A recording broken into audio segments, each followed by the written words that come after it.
Here is a paradox that defines our age.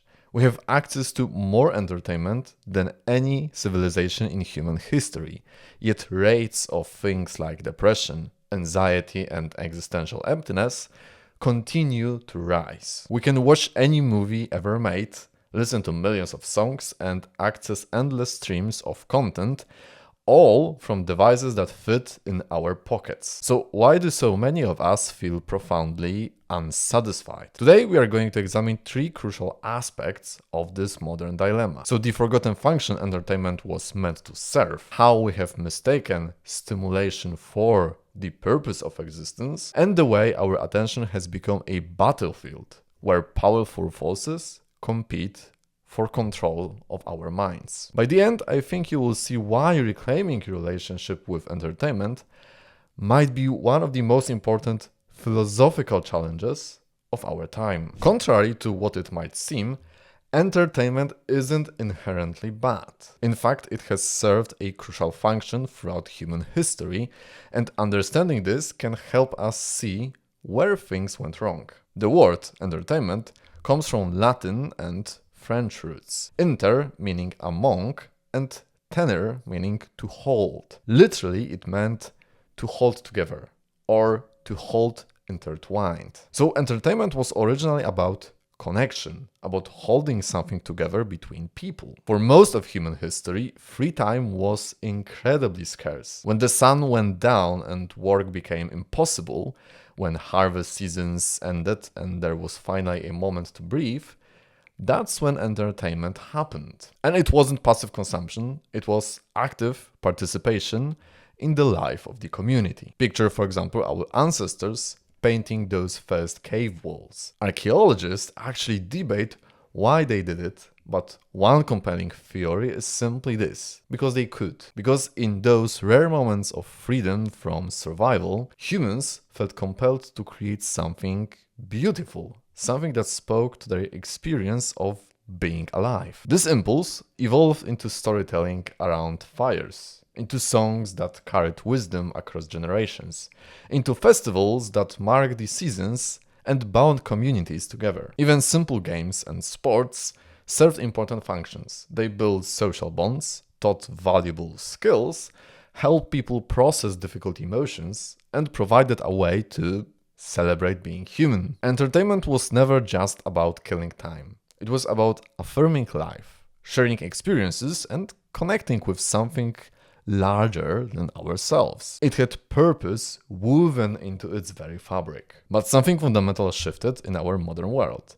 We went from entertainment as a communal, purposeful activity to entertainment as an individual, endless consumption. And that shift has profound implications for how we understand ourselves and our place in the world. Today we live in unprecedented abundance of entertainment options. We have more books, films, games, and content than any generation in human history could have imagined. And this should make us happier, right? Yet many of us feel more anxious, more restless, more disconnected than ever. During our workdays, we are constantly interrupted by notifications, feeds, funny messages from friends. The boundary between work time and entertainment time has completely dissolved. We carry infinite distractions in our pockets, available at any moment when discomfort or boredom arises. But here's what troubles me most. We have started to organize our entire lives around entertainment consumption. We work jobs we don't love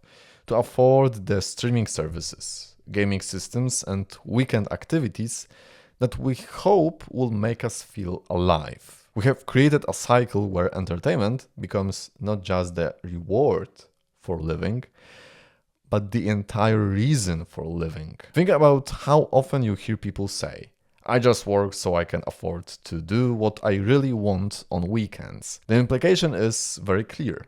Life happens in the spaces between work, in those moments when we can finally consume the entertainment we have been craving. In this context, let me say something that might feel uncomfortable. You do not live to be entertained.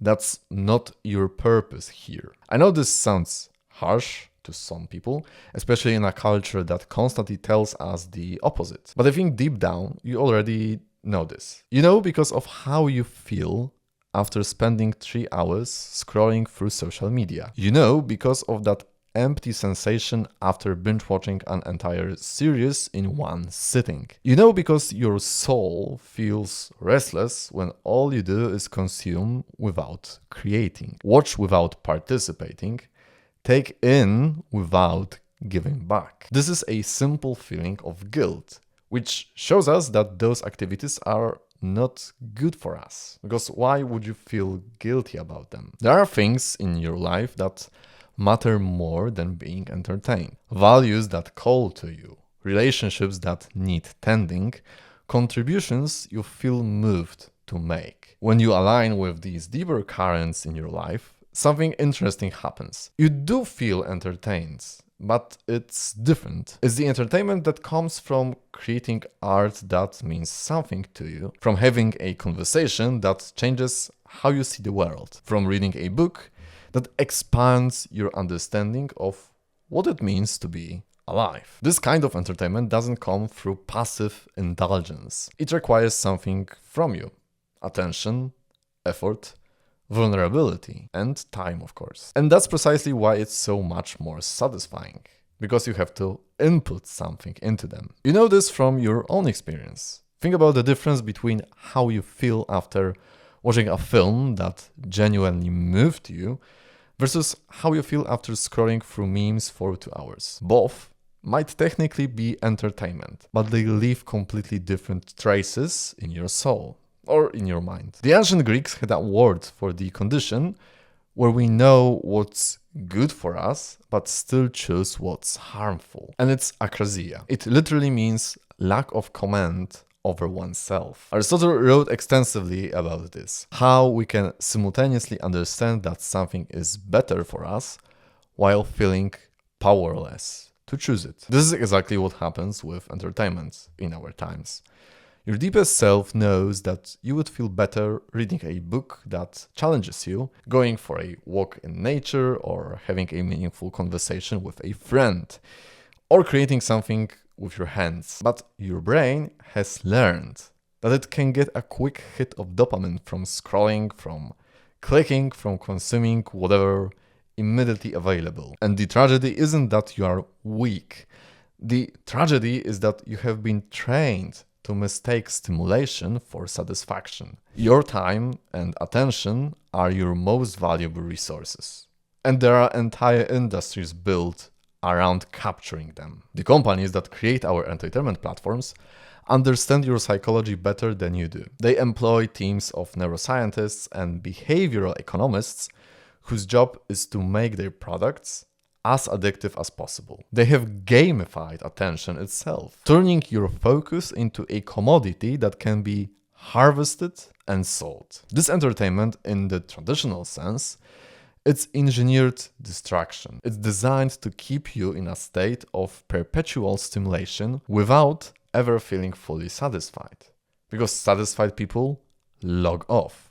Restless people keep scrolling. When you understand this, you will start to see how distraction functions as a form of control. Not the dramatic, oppressive control of dystopian novels, but something more subtle and perhaps more effective. When people are constantly distracted, stimulated, constantly consuming, they become passive. They stop questioning, stop creating, stop engaging with the deeper questions of existence and meaning of their lives. You become easier to market to, easier to predict, easier to keep in cycles of consumption. Your authentic desires get buried under layers of manufactured wants. You forget what you actually care about because you are too busy responding to whatever is designed to capture your attention next. And I believe there's a great question and an important question you can ask yourself without rushing to answer. What are you looking for when you reach for endless entertainment? What are you trying to forget?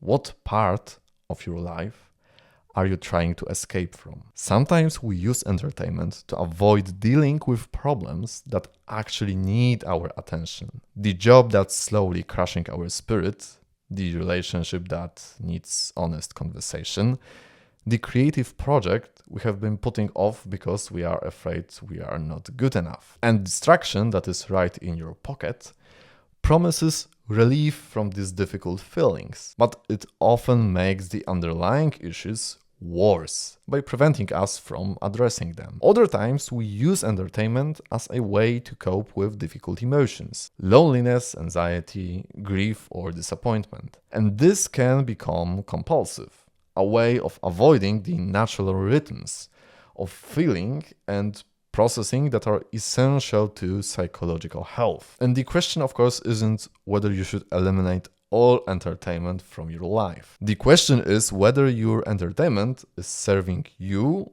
or whether you have become enslaved to it. Entertainment should leave you fuller, not emptier. Connected, not numb. You don't need to cut out entertainment.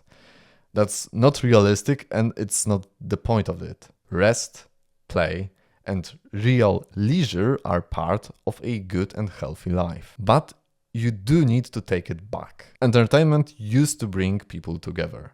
It helped us celebrate life, not escape from it. It was a fire to gather around, not a hole to disappear into. There is an important difference between rest that restores you and distraction that drains you. You don't have to be productive all the time. And honestly, you absolutely shouldn't. But that doesn't mean checking out completely either. The goal isn't to reject entertainment. It's to choose it on purpose, to use it in ways that reflect who you are and who you are becoming. So here's the shift. Stop letting algorithms decide what fills your time. Start asking, does this connect me to something real? Does it wake something up in me or just help me forget the day? Sometimes it means creating instead of consuming, talking to someone instead of watching someone talk on a screen, like now. In the end, the most meaningful story is your own, but it only begins when you stop watching everyone else's long enough to pay attention to it. Last week, I explored these themes further through the lens of Stanisław Lem's haunting novel, Solaris, a story about what happens when we encounter something so alien that all our familiar forms of understanding break down. I think you will find it illuminating. And for now, thank you for watching this video up to the end. I hope you enjoyed it. If you did, don't forget to give me a like and a subscription to this channel if you would like to see more videos like this somewhere in the future. Thank you once again. Have a good day or a good night. Goodbye.